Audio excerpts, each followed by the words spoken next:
Nobody wanted these guys. Nobody recruited these guys. We didn't have an office. We didn't have a football. We didn't have a helmet. Arbuckle over the middle. Keith Rucker. Touchdown, Panthers. Something happened going into that Ball State game. They began to trust one another.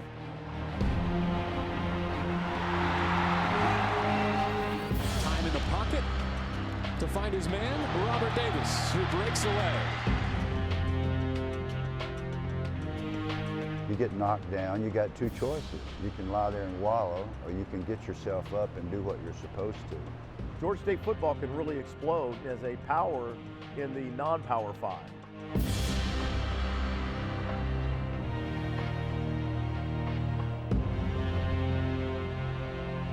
It's a very bright future for the football program.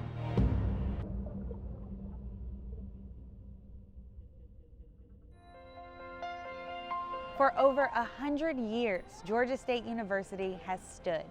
The football team, only 6. And not one person believed that the team would come so far in such a short amount of time.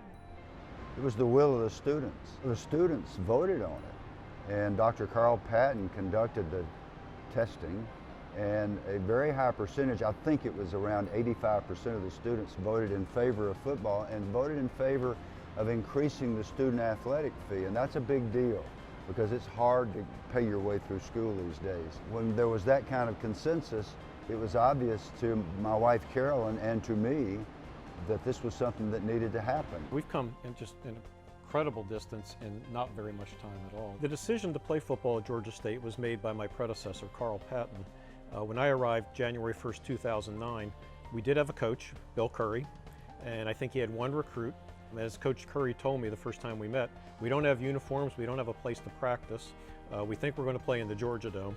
So, this has been, I've been with the program since Coach Curry started building it. Tell me about those first years of the program. Well, my most vivid memory is driving up and down 75 and 85 looking for lights, meaning football stadiums. I knew where most of the high schools were because I grew up in Atlanta. Right. I was looking for a field for us to practice, and we couldn't find one. We didn't have an office. We didn't have a football. We didn't have a helmet. We didn't have a locker room or a training room. And so we had to start literally at ground zero and build. And that's the most vivid and abiding image that sticks with me through this thing. But a lot of people helped us, and we found a way to get those things done, and we got started, and here we are. You'd have to look at the history of Georgia State University. It was a commuter school 100%. Students back in the day did not come to Georgia State necessarily to be a part of a fraternity or to get involved in athletic programs. They came to go to school and get an education so that they could support their families. And I'm talking back in the 30s and the 40s and the 50s and the 60s and the 70s and even into the 80s. It's really only started to change in the last 15 to 20 years. And in the South, one of the things, in my opinion, that you have to do in order to offer students that traditional experience of going to college when you're not in a small town with rolling green hills and lots of green trees, you got to offer on-campus housing, and you got to play college football. Adding football at Georgia State was a conversation that went on for years. Didn't get a lot of traction with the administration for one reason or another through the years. Jerry Ratcliffe and Tom Lewis really felt like it would be beneficial to the overall growth and maturity of the university, and so they were able to persuade Dr. Patton to pursue it and look at it and start the program. It was not my decision to start football, but one thing I committed to from the beginning: if we're going to play, we're going to play right. There's no reason to play just to play. Having a team is to compete and to be successful. Being in Atlanta and being surrounded by the top college programs and the pro sports that we're surrounded by, administration understood that we've got to put as good a product on the field and on the court as we can. And with adding football and now making NCAA tournaments and making college football bowl games brings Georgia State up to speed with a lot of other universities around the country. Obviously, it's exciting to be in a bowl game, especially 6 years after the formation of the program.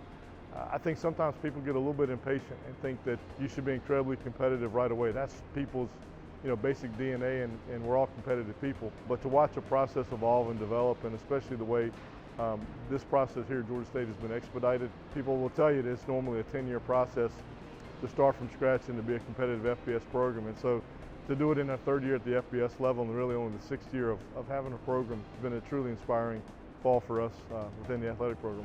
To me, it's just a tremendous part of my life and my time at Georgia State is to be part of starting something from the beginning. That first game in the Georgia Dome in August of 2010, I'll never forget. I had tears in my eyes as I watched people stream into the Georgia Dome. It was a very emotional moment, particularly because I've come to know so many alumni who have come up to me and said, I've waited 50 years for this. This is something I've always dreamed about and we never had it. Or, I've always gone to work on Monday morning and my colleagues who went to Tech or UGA or Southern are talking about, how their teams did, and I didn't have anything to talk about. Now I have this, now Georgia State's there. And I can tell you they're all much happier now that they can actually talk about it in a way they can talk about how their team went out and won and is going to a bowl game. When their back was against the wall, there was a change in the Panthers. They learned how to trust each other. They learned how to play like a family. It's not just football. When you come to play college football, you're spending so many hours with your team, and you're spending so many hours with your team and your coaches that you don't have the opportunity to make a lot of friends outside. The guys on your team are the people that you know, they're the people that you eat with, they're the people you talk with, that you go places with. So tell me, what is the why that you speak about? Coach Miles, he emphasized one week, I think it was after the Arkansas State game, he said, what is you guys' why? And he put it up on the board. And I think that kind of sunk in for a lot of people because you were thinking about, what do you really do this for? A lot of people, it may be their family, maybe for themselves, it may be for the things that we get on the team, but it made you really think about why you're really out here waking up at 6 a.m. every day, doing these hard workouts in the winter, summer, spring, everything like that. It makes you realize why this part of your life is so important. And I think that really emotionally connected everybody, and we all figured that out for each other. A lot of us shared it with each other. That really took us off from there. And, it wasn't just playing football at that point. It was, emotionally connecting with everybody and getting the job done that we all been doing for our whole lives. Seeing other people's family and friends out there fuels me. If I see Channon's mom out there, if I see another teammate's mom, I treat him like they're my mom. So if that's his why, the reason why he plays, that also becomes my why. So now I don't not only playing for my family, I'm playing for his family, I'm playing for so-and-so's family, so on and so forth. It just makes our bond that much stronger. We're all playing for the same reasons out there. They made me feel like family. Luke Heward is one of the best recruiters I know because he really made me feel like this is where I needed to be. Just from being a freshman my first day here and kind of being nervous around the guys and, them just embracing me, making me feel like, I was a part of something special. And this is a brotherhood. They will actually get me up, wake me up every Sunday, knocking on my door. I'm like, man, I'm trying to sleep. Can y'all leave me alone? But it turned out for the better. I'm a better person. I feel a lot better. I really thank those guys for that. After my freshman season in high school, shortly after in February, my mother passed away. And it was really unexpected and really kind of hit my family really hard. But it was a big growing moment for me. And ever since then, everything that she had told me and she preached to me and everything that she was, I started to finally listen to and become after she had passed away. I'm so far away from home now, but she's the person that's always been at my games, the person I've always played for, and so I know she's with me wherever I go. What commitments have they made to you guys as coaches? And, they're just constantly on us and they want the best out of us, so they're gonna want us to reach our maximum potential. So they're on us every day, whether it's meetings, paying attention, whether it's in the weight room, on the field, they're just constantly on us because they just want the best for us in here. They've told us they're gonna push us to our farthest limits. And treating us like, the pros and everything like that, giving us the freedom, but also locking down when we needed to, and telling us that we have to focus at certain times and understanding that we are still students and stuff like that. We have to understand that, this is a part of what we do, and they really emphasize being able to mentally lock into what we need to do. The coaches do a great job, and we're all treated as equal. It's not like there's a coach and he's over us. It's kind of like he's a father figure to us. They do a great job with keeping us together, having us do fun things, team events, and that's how we gelled over the summer and spring, and that's how we became a really tight football team. It's just been amazing, and it's really just it's a different kind of program and a different kind of team, and it was really what drew me to Atlanta and drew me all the way across the country to come to Georgia State. it's not just a game. No, it's a lot more than the game. I had a high school coach at College Park High named Bill Badgett. We used to laugh at him because every day he told us football is just life marked off in 100 yards. Well, he was right.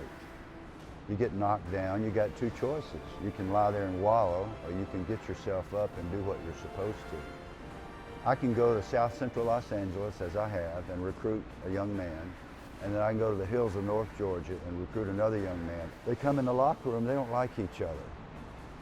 And we put them in the same color shirt, and we go out and we sweat. Sometimes we bleed, and we drive ourselves. They come in exhausted. You can't even pull your shirt off in football after practice without help.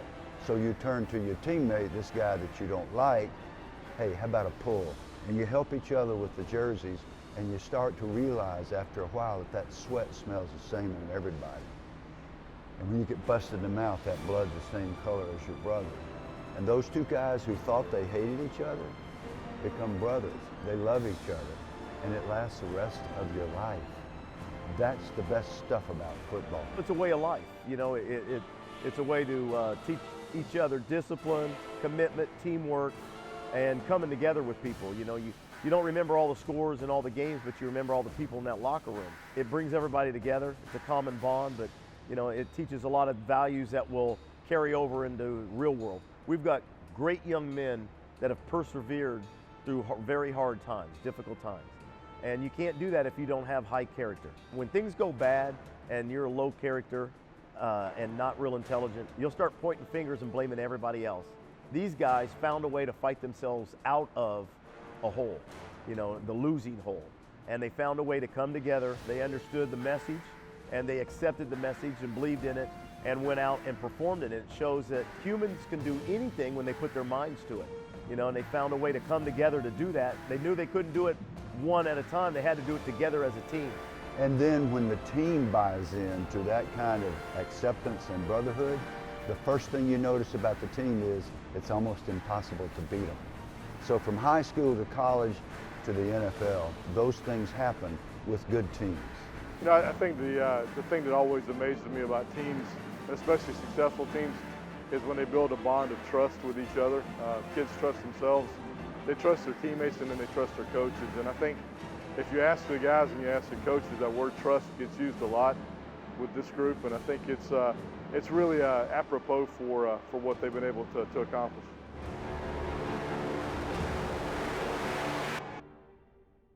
In 2013, the Panthers were 0-12. 2014, 1-11. They knew that going into the 2015 season, they'd have a chip on their shoulder. They knew that they had something to prove. We call ourselves all the misfits. Nobody wanted these guys. Nobody recruited these guys. You know, young kids always think they're going to get recruited. And then when it comes to the end, they have no place to go. Georgia State was really, a lot of these kids, whether they tell you the truth or not, most of these kids really had no option other than to come to Georgia State. And so they kind of labeled themselves the misfits, and they play with a chip, and that's kind of what we've embraced, and that's kind of how we roll. I was with the Detroit Lions the last 5 years before coming here to Georgia State. I felt like I was a little bit of a misfit because I've coached at a high level for a lot of years. I couldn't find anything. Trent Miles gave me an opportunity here. So I told these guys, if you listen to me, I've done this, and I've done it pretty well for years and years at every level, and I can make you guys the best receiver group in the conference. They bought into that, and I coached these guys the exact same way that I coached Calvin Johnson and everybody at the Detroit Lions for 5 years. I brought the tapes down with me, and we looked at that, and we did the same exact drill work. Everything was coached just like they were pros. And here we are today, and we are the best receiver corps in the Sun Belt Conference, without doubt. You know, the reality of it is we started the season really just trying to hope we could win some games and show how this team is progressing and how the program is progressing. And I think the halfway mark, we were still questioning how this team was going to perform. As crazy as it made me sound last year when they ended up going 1-11, I felt they were getting better. There were 3 games they lost by a field goal, at home against New Mexico State, on the road at South Alabama, and on the road at Louisiana Lafayette. 3 games that they woulda, coulda, shoulda won. So there were signs last year that they were getting better and just couldn't get over the hump. And then this year, I felt that this team at least would win anywhere between 4 and 6 games.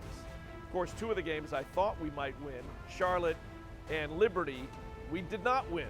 Something happened in between Appalachian State, which is a 37-3 loss, and a 31-19 win in Muncie, Indiana at Ball State. The defense really just kind of arose to the occasion. We have struggled from stopping teams from scoring. Something happened going into that Ball State game, and a lot of the players have told me in the interviews that I've done that they began to trust one another, and they began to continue doing what they were doing, but maybe were a little bit more focused. From the outside looking in, having been an active participant in football for 6 decades, I can see when a team starts playing close against other good teams, and they almost win the game, and they get disappointed, and they don't quit. And they come back the next week, and then they have a bad game and get blown out, and then they come back and fight again. When you see those things happening, you know that sooner or later it's going to click, and it did. At the beginning of the year, we knew we had talent. We knew we had players that could play, that could compete, and could win. But we hit our bumps. We had some tough games, some games that we thought we would win, we didn't. And you sort of start to get discouraged, but the guys didn't get down. They didn't give up. And then the Texas State game comes along. We're on the road, we're in San Marcos, Texas, and they put up a huge number, just a super impressive performance. And it just looks like that game gave them the confidence, in a sense, to let themselves actually be themselves. Get the nerves behind them, get the monkey off their back of not winning games, not having won an FBS game before this year. And ever since that day in San Marcos, Texas, they're playing with super high confidence, and they're executing play in and play out, game in and game out, and it's super fun to be part of. So let's go to the Southern game, the most emotional game of the season. Right. Bowl eligibility on the line. Yep. Lots of emotion there. Mm-hmm. So tell us a little bit about your fan base and how they helped when you guys were on the field. They helped tremendously. I mean, all the family and friends that we had coming out to that game, it was amazing. I wasn't expecting all those people to come down to Statesboro, but just looking up there and knowing that we had the support of our cheerleaders coming and the band coming, because a lot of the times they can't come to the away games because of budgets and stuff like that. But just seeing all those people there, and when we scored and stuff like that, having all those people cheering for us, it felt really good. Georgia Southern crowd, it was packed. So we knew that going in we'd be the underdog, but we also had a few of our fans travel to the game. So when we looked up and saw our student section and our friends and family and parents, it gave us everything we needed to keep pushing. And, we've been used to being underdogs all season, so hearing the Georgia Southern crowd booing against us, it just fueled us, and we were just able to keep pushing, and we got the victory. It was an experience for me that I'll never forget. I loved going to Southern. Their crowd was intense. I was so proud of our team, the way we went in there and just took it, so I'm just happy. Coach actually wouldn't talk about the game at all season, even though everybody was like, oh, Georgia Southern, we'll play them the last game of the season. He never said anything about it, but we knew deep down what it was going to have to happen, and it made it even better that if we beat them, we will actually go to the bowl game, and we wouldn't have it no other way. Tell us when you knew that Georgia State had that game. I would say when we got off the bus. I have that much confidence in my team. Our team is a lot better than our record says. As soon as we got off the bus, I just knew our feeling. I knew our quarterback was zoned in. So once he's zoned in, our whole offense is going to click. And I know the defense came ready to play every week before that, previous to that. So I just had the ultimate confidence going into the game. And like I said, it just paid off. It actually started before the game. I mean, during the week, we prepared. All the weeks before that, we had won 3 games in a row. Me having the confidence that I have in my own teammates and, this whole program, I knew it from jump. At the beginning of the week, the way we prepared, everything that we do, and if I had something to do with it, I knew that we were going to have, a win at the end of that day. I knew that my team was prepared. I knew that I was prepared, so I was just expecting to go out there and keep our win streak going and get another win. Every day of the week, guys were fitting up the option right. Coach Mann did a great job with the scheme, putting guys in places where we had to be. So throughout the week, I knew we were going to win. Did you see the video of the Southern Not State video with the kitten? Yes, it was funny, but I'm pretty sure we shut him up now.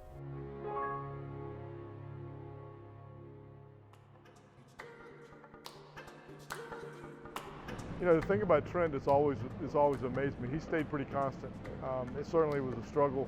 You know, starting a program is something he's been through before. I think experience has helped him, but he stayed pretty consistent. He stayed real consistent with his staff.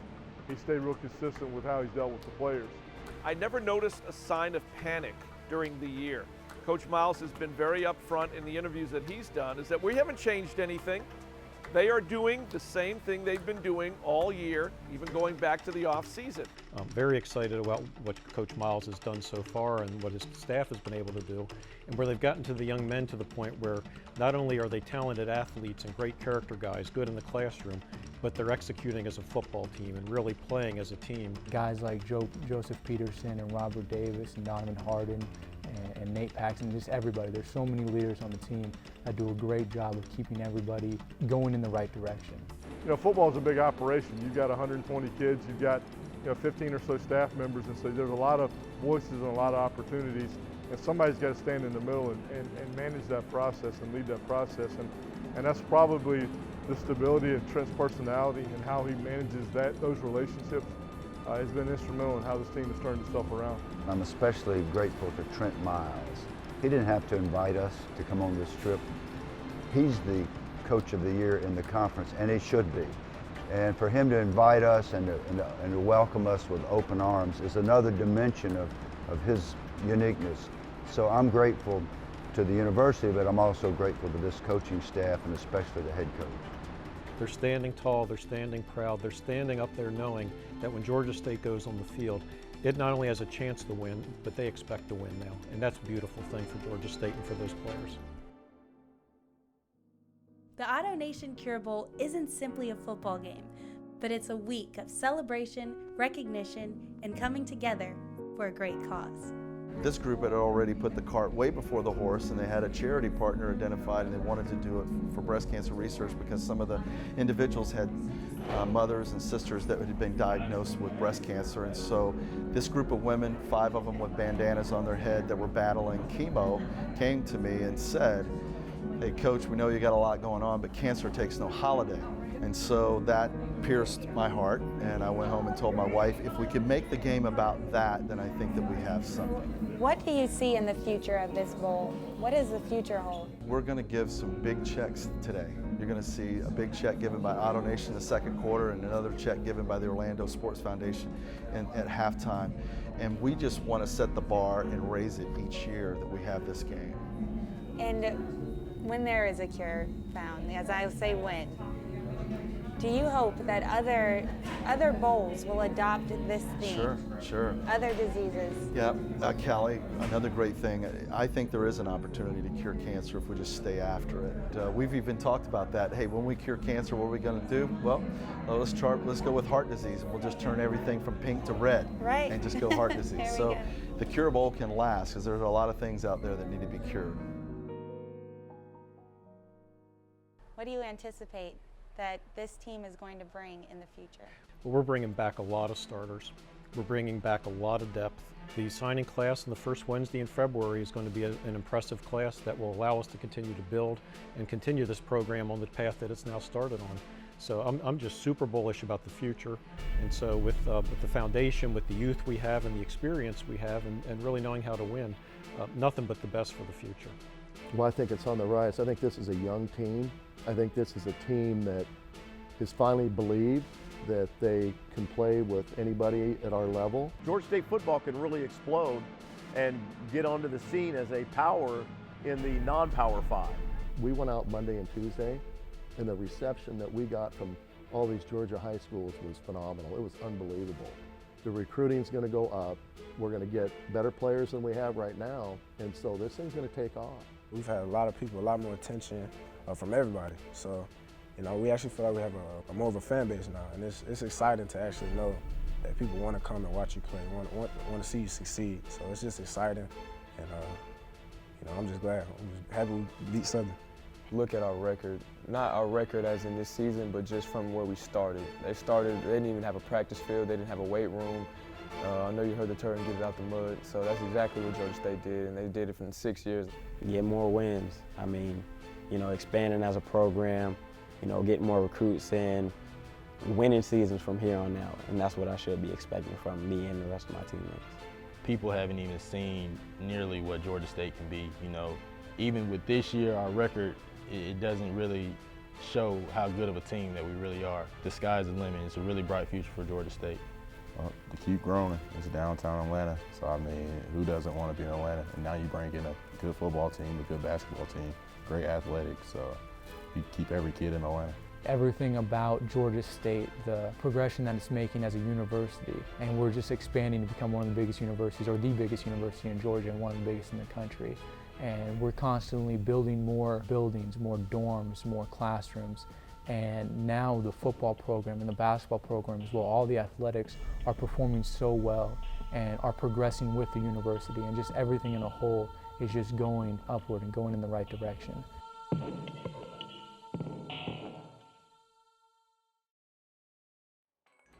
Well, there's no guarantee in the future in football. Well, I see them going where they want to go. You know, if they want to go on and become a Sun Belt Conference champion, that can happen. Everything's in place now. You got the right administration.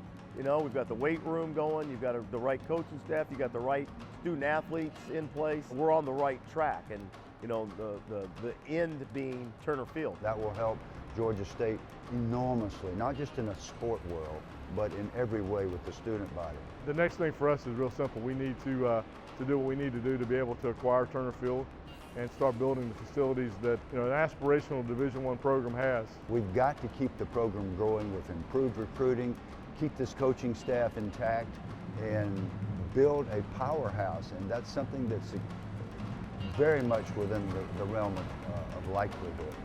If we did this 20 years ago, it would have been a very different experience. Minus social media, minus 24/7 sports broadcasting. Basically, that 20 years ago, it would have been 3 national networks and the local TV news. So you might get a local TV news bite on the 6 o'clock news if you did well. But now in the world of social media, of streaming media, just round-the-clock coverage, I actually think it makes it much more exciting, and in some ways it's actually facilitated or helped our rapid rise.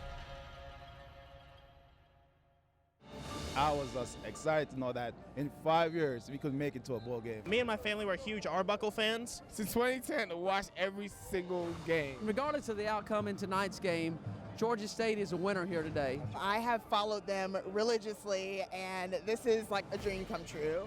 Well, I've seen a big improvement, especially this year. It was exciting back in 2010 when we started the program. Never thought I'd see that since I started going to Georgia State in 1978. My university, my alumni, Augusta University, does not have a football team. So I just love the fact I'm living in Atlanta now, so I'm supporting Georgia State, another university system in Georgia school, and I've seen them come from almost the bottom to the top now. The kids rebounded, and what a second half of the year we had. I was definitely not expecting this. This is awesome. I'm so glad to be here and to see everything going on. I've been watching them since 2010. Been a season ticket holder ever since. I've been to the top, the bottom, and back to the top now, so I'm feeling good. I'm feeling good. To go from not having helmets, not having uniforms 7 years ago, literally, to playing in a bowl game, that's huge. And it's just, you know, inside it feels great personally, but I'm even more excited for all the people that have been part of the program. Great young men, you know, are out there. Some of them are in graduate school, out working now. It's just wonderful to see what football is able to do for them personally, as well as what they're able to do for their university. You guys like to watch Georgia State football? Yes.